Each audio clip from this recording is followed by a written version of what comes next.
If you're new here, thanks for stopping by. Every Friday, we sit down and chat about a case that we feel has an important message that can help others in similar situations, save a life, change mindsets, or even contribute in changing laws. But before we dive in, here's a little side note. Every bit of information, images, or footage was compiled from what's available online, or if we were lucky in some cases, from the very people closest to the case. All opinions expressed are our own. We mean absolutely no disrespect. So don't click out and stay a while.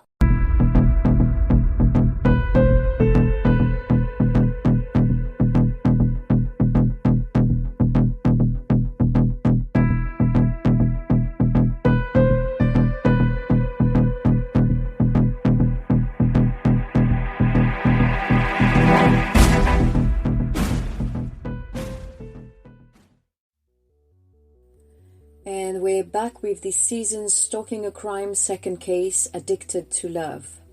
Thank you for joining us. This is the tragic stalking and death of Travis Alexander. Stay with us. So like you were saying before, Mimi had a planned trip with him. So she was the one who went to his house. His car was in the driveway. They could see his dog. She was the one. I thought that she'd raised the alarm to some other friends. No. Well, she kind of did. She went to the house. She knocked on the door, saw that his car was there. His dog was there. So obviously, where else is he going to be? Is this man just avoiding her? Or, maybe he changed his mind. Yeah. Maybe don't want to talk to her because, she just wants to be friends. Whatever the case. So she calls his friends. They're all friends amongst, the same community. The same community. They're all part of the same church. They all are kind of mutual friends. So she calls some of his friends and says, hey, what's going on? Have you guys heard anything from Travis? And they're like, no, we haven't, but here's the code to his garage. We'll drive over and we'll go in together. A few of his friends come over. As soon as they walk into the house through the garage, they smell a foul odor. Yeah, because he's probably been decomposing already if there's 5 days. And that's Mesa, Arizona. That's hot. Well, they didn't think about that right away because Travis had roommates. His roommate was actually taking a shower upstairs. No, hang on. Yes, I remember seeing that. But isn't that weird? Well, they didn't think it was too weird because, they were like, oh, well, it's all bachelors and... Yeah, but what I mean is, I didn't know your bachelor's house smells like a decomposing body. On second thought. Well, that's the way his roommate had explained it, is, hey, we're a few guys living in this house. When the police asked him, why is it you didn't realize there was a smell? He goes, no, well, we're a bunch of guys living in this house. So they thought, what, it was rotten food? Yeah, they didn't think anybody did the dishes or took the trash out. They didn't care. But you know what's surprising? When the police came, there was blood trails in the hallway. Trails going to his room. Well, I read something a little bit differently. I read that when they got to his house, they went and found the roommate that was showering. The door to Travis's room was locked. Yeah. So it wasn't just a room. Travis had a room and a bathroom and a hallway that was a walk-in closet kind of thing. Okay. So it's kind of like a little suite. Yeah. So they went and found a spare key to his room. Because obviously his car's in the garage. Nobody's heard about him. His dog is there. So what's going on? Where did he go? Yeah, and the person who he's supposed to go on a trip with is standing right there with him. Exactly, yeah. So they go and find a spare key to his door, unlock the door, walk to the bathroom, and peek inside, and that's where they see So do you think that maybe the hallway that I'm talking about could be that hallway in his bedroom, in his suite? I think so. Okay. Yeah, it makes sense. So, as I mentioned before, Travis's friends were then quick to start pointing fingers at Jodi. But when she's tracked down, she tells the detectives that she hasn't seen Travis since April. Have you watched the interview? I've just rewatched this interview this morning. She's obviously lying. I would say it's almost deranged, that interview, because she tries to make it as I was trying to protect his privacy or his modesty. Exactly. And the detective goes listen, I don't think anybody... I think I know what interview... I don't think Travis cares about that right now. Yeah. So, excuse my language, but cut the crap and tell me the truth. Well, before you continue, Crystal, let me just add that the police didn't contact her. Yeah. She called the police. Yeah, because she heard about... But I should also mention that in order to put some space between, some distance between her and the murder and Travis and his house, she tried to feign as though she was also concerned about the lack of communication between her and him. So she leaves him a lot of voicemails around the time that he's found. She leaves him a lot of voicemails on his phone, acting all like concerned, like, where are you, haven't heard from you, etc., etc. So she tries to do that because, you know, that's what a concerned friend would do. Yeah, but she thinks like, okay, I'm smart, I can outwit the police. Exactly. She says she talked to him on Monday morning, saying that she was meeting a new guy. By now I think you've realized that it's definitely Jodi who killed Travis. The evidence will show you, but we all know where this story is going, right? Clear as day, we know she killed him. At the time, she was still living in California because she'd moved back to Cali, right? She was living with her grandparents. Exactly. So, oops, there's a robbery, 22 gets stolen. Ooh, and I'm meeting this new guy who I'm going to go spend the weekend with. On the way, driving from her grandparents to meet this new guy who doesn't live anywhere close to where Travis lives, right? So that would be an actual detour for her, and she does just that. She goes to Mesa, Arizona first, to Travis's house, spends a couple of days or something, where obviously they engage in intercourse. She takes pictures of him whilst he's in the shower. Right after that, whilst he's still in the shower, this is when the murder happens. And then she goes on her merry way to that guy's place. His name is Ryan Burns. She goes to that guy's place and spends the weekend with him. Like nothing ever happened. Nope.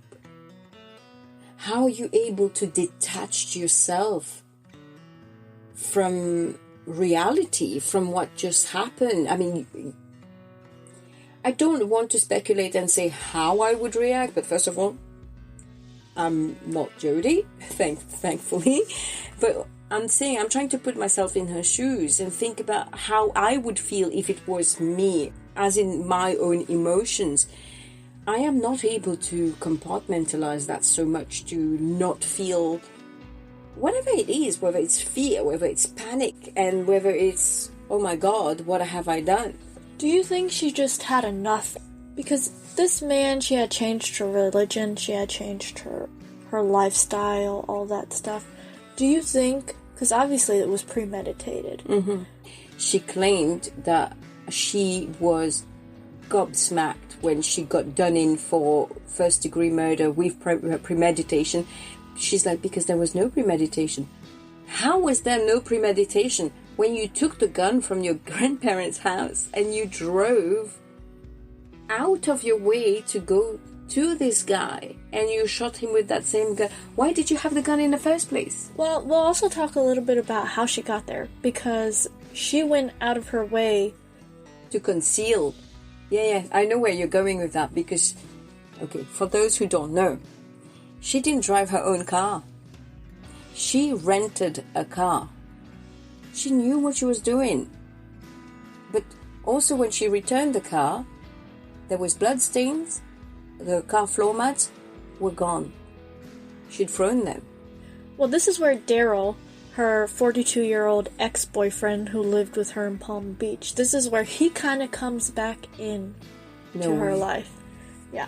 Let me start with Ryan first, because we touched a little bit of base on that, but we didn't talk too much. So when she got to Ryan's house, he says that she arrived there June 5th. Later we find out that he was killed the 4th. Yeah. So she gets there June 5th. Ryan also says she came around 11 o'clock in the morning. Her mood was great. She was happy, easygoing. He did notice a little bit of change in her, and guess what that was? her hair. Mm-hmm. She used to be blonde. Yeah. But all of a sudden, she's got brown hair.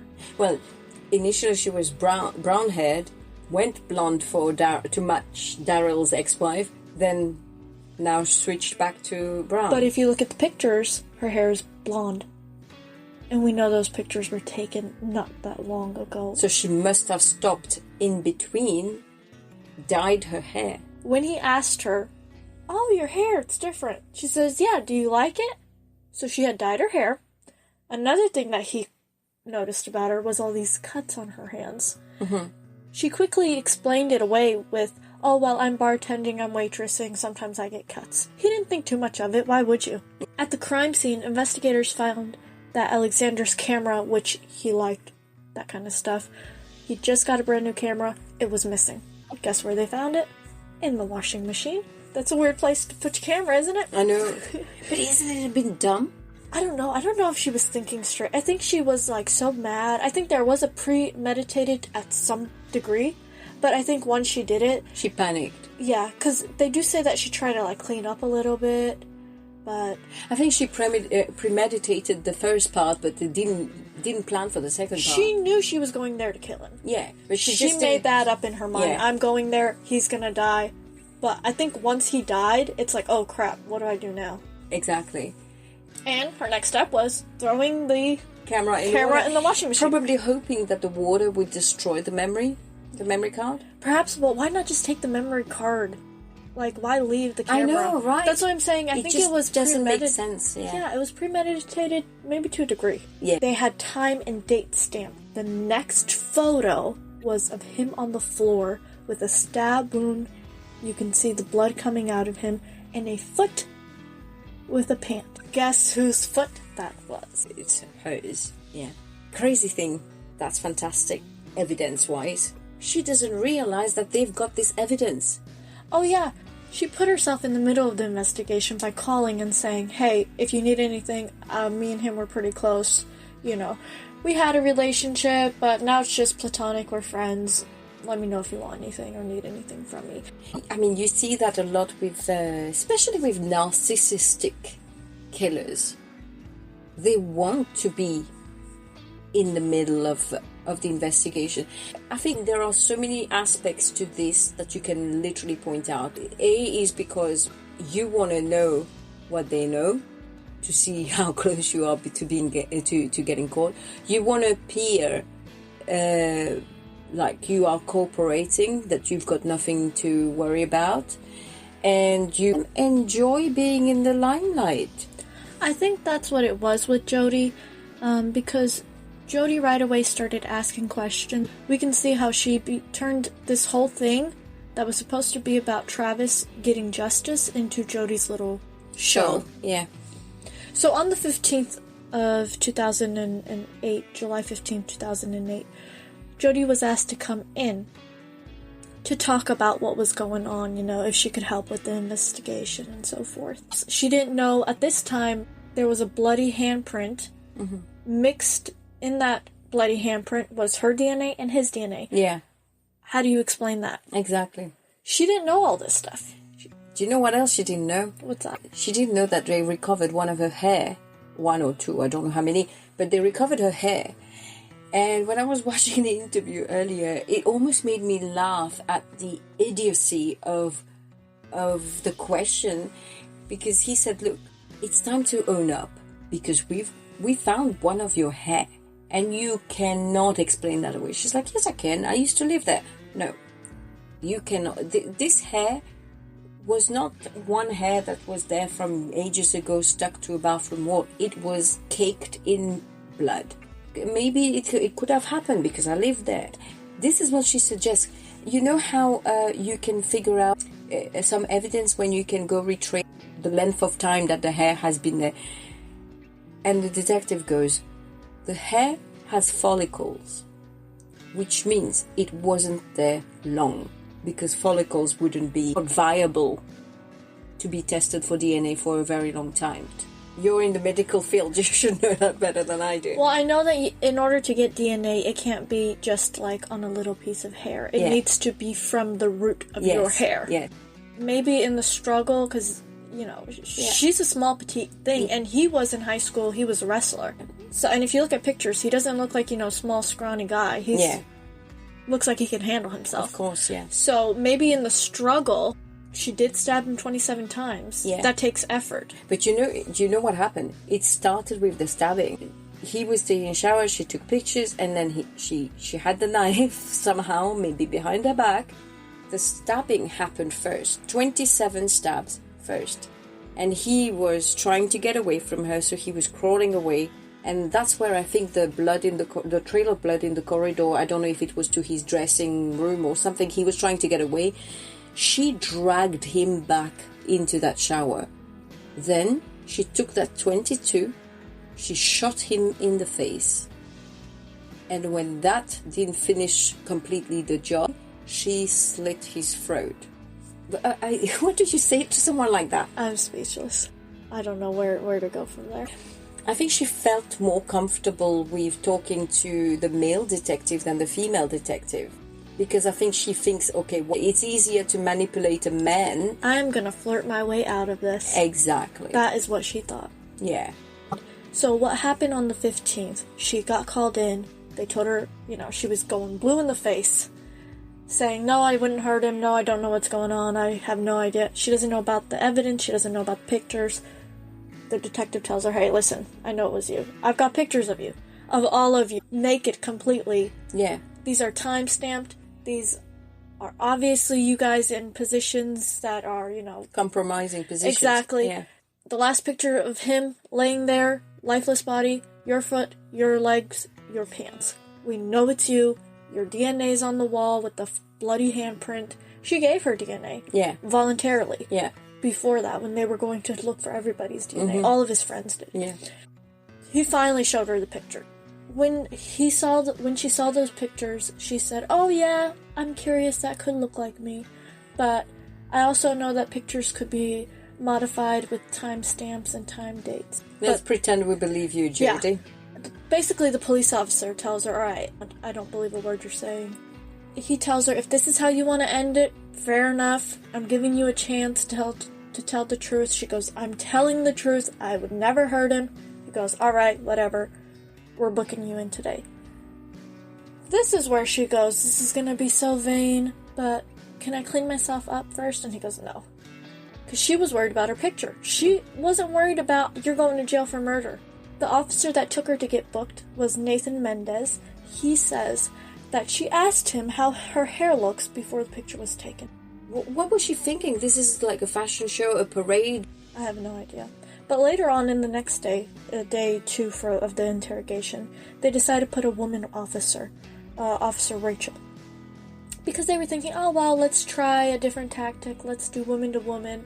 So the officer goes in there and she begins telling her, oh, you're so intelligent, you're so spiritual, praising her. She completely shuts down. And then she goes, I'd rather talk to the other detective. That was a male. And she says, well, why would you want to do that? You can, but why? Just to figure out why she would rather talk to a man than her. And she goes on to say, well, because he's still in contact with Travis's family, and I'm worried about his family. But it wasn't about that. It was because, well, he's a man. I can manipulate men. Yeah, yeah. He goes in there, and he starts asking her about the purpose of her visit. She tells him, well, she got there around 3 a.m., we all know what the purpose of the visit was. It was a little bit of, Of fun? Mm-hmm. Yes. So this is where she says, it's better if everyone knows that it was just me. And he goes, what do you mean, the detective? And this is where the story of, 2 masked people came in. Yeah. Let's just invent something to try and explain away all this evidence that you've just told me you've got. Yeah. She says it was a man and a woman, white. They had ski masks on. They were intruders. They broke in, killing him. Then they turned to her. She ran into Travis's closet. She tried to close the door, but the girl intruder jumped on top of her. They fought in the closet. This is why she had scratches on and a Cuts. knife cut. Yeah. Or she goes on to say, well, while we were fighting in the closet, we struggled, and the lady wanted to kill me, but the man told her we didn't come in for that. we're not going to kill Jodi. Yeah, we're gonna leave a witness who've seen everything we've just done. Exactly, because we didn't come in here for that. And the officer says, well, what did they come in for? And Jodi says, well, they came in to kill Travis. And But what was the motive? To kill Travis. Yeah, no, but what was the motive of killing Travis? Who knows? That makes no sense, because there was no apparent motive to kill this man. Okay, so how'd you get away? Why didn't you come and tell the police? Why didn't you go run to the neighbor and say, hey, I've just been attacked. Can you help me? You'd obviously just been cut on your palm. You'd be bleeding. Why not seek help? Mm-hmm. She says, well, the man who attacked Travis had pulled out her registration from her wallet, saw that it was her name, said he knew where she lived, he knew her family, he was going to come after her family if she ever spoke. They were going to let her go. She grabbed her stuff, ran downstairs, got into her car, and drove. Mm-hmm. I think your story's a bit far-fetched, but if that's how you want to leave it, if that's what you're going by, fair enough. So be it. Yeah.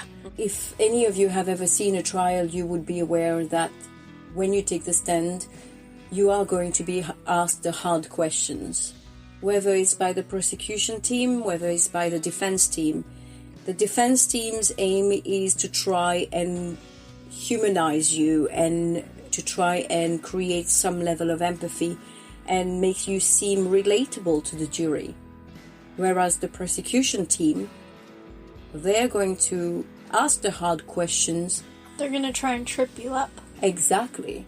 Because we've seen it countless of times when we've watched some trials where, for example, there is a claim of insanity and the person have been trained by their defense attorney to answer specific questions where they will appear to be insane. And then once the prosecution team gets onto them, they can't keep up the facade because they're not necessarily crazy.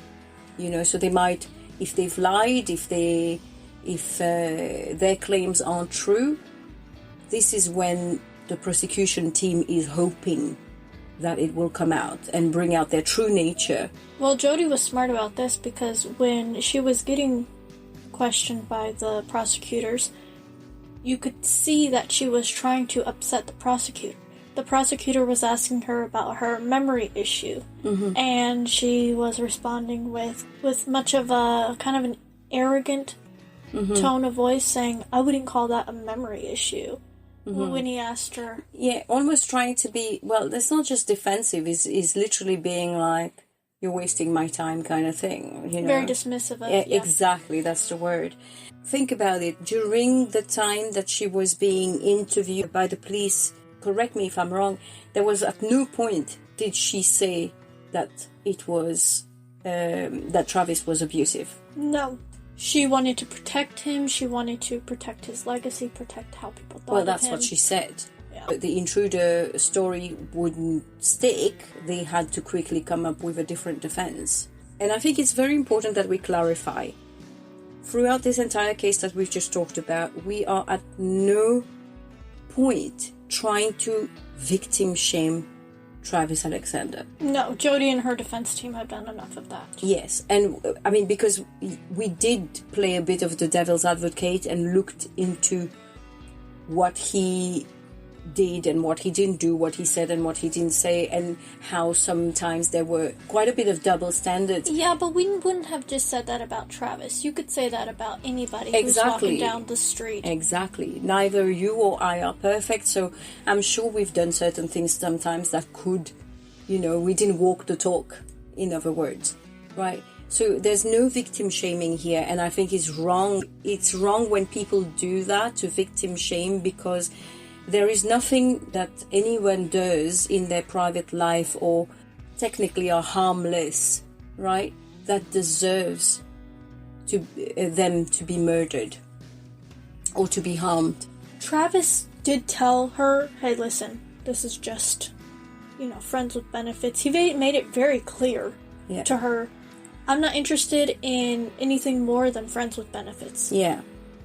Yeah, I mean, the only He was dating other women. Yeah. He made it clear, but like I said, we discussed quite a lot of both sides, because we want to be fair, but at the same time we are not saying she was justified in what she's done, because let's face it, if it was, as she claims, self-defense, let's say I put myself in these shoes, if I did something in self-defense and I murdered someone because I felt like I was pushed to the limit in that spur of the moment and I had no other place to run, that was the only choice available to me to save my own life, maybe I would have killed. But 27 times is overkill. Stealing a gun that you're going to use to shoot him a week before you kill him, that's premeditated. Is premeditation. Borrowing gas cans and renting a car, premeditation. Exactly. You've planned it that way.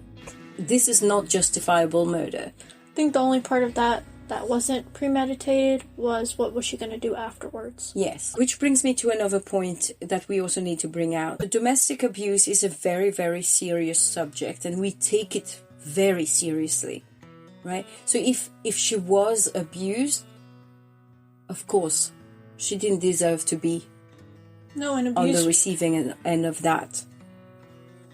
Exactly, and abuse can come in very many different ways. Yeah. So it could have been, like, in this way that she's saying, she's saying that he physically abused her. But it could be that he mentally abused her as well. Mm-hmm. Like, we're not here to tell you what abuse is or what abuse isn't for each person. Yeah, and it could be that he never abused her physically as well, that she made that part up, but that she was psychologically pushed to the limit. You know, so we're not trying to dismiss that part. We're not here to talk about whether or not she was abused. The jury comes back with a verdict of guilty. People were celebrating outside the courtroom. Soon after the verdict was read, within minutes, and she was not even sentenced yet, whether it was going to be life in prison or death penalty, she was already giving a media interview to Fox. Let me tell you about her media interviews, though. You know those beauty blenders? Yeah. You could see in between takes, she had been using the beauty blender. They filmed her while she was putting her makeup on, getting ready to do the interview. Yeah. See, that for me is a bit cold. Not just cold, but it shows that you lack empathy. This is why the court said she turned this whole situation into her little show. Yeah, it's her reality show. This was the Jodi show, definitely. During this interview, she showed no real emotion, no tears. No remorse of any sort. I think even in self-defense, you would feel bad. Yeah. Because she cared about this man. This was her on-again, off-again boyfriend. She obviously had very deep feelings for him. And she ended up also saying that she thinks death is the ultimate freedom. And that's what she said with the Fox interview? Yeah, and she wants death. Okay, so she asked for death. Yeah. But 2 weeks later, she pleads for her life. No, 2 weeks before she said death is the ultimate freedom, she wants death. Now she's begging for her life. And she shows a t-shirt with the word survivor. That she is a survivor of domestic abuse. 8 of the jurors said death. 4 said life. So it ended in a mistrial. And a year and a half later, same judge, same lawyers, new jury, a mistrial again.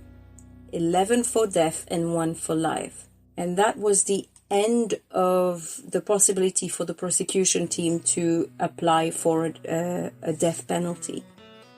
On May 23rd, the jury announced that they had failed to reach a unanimous decision, declaring a hung jury. So if there is a case that you would like us to discuss, a case you would like us to bring to light, to either help give it a little bit more attention or help you with putting it out there and talk about it, you are welcome to send us a private message on Pretty Criminal on Facebook, or you can also email us on unladylikeinvestigations@gmail.com.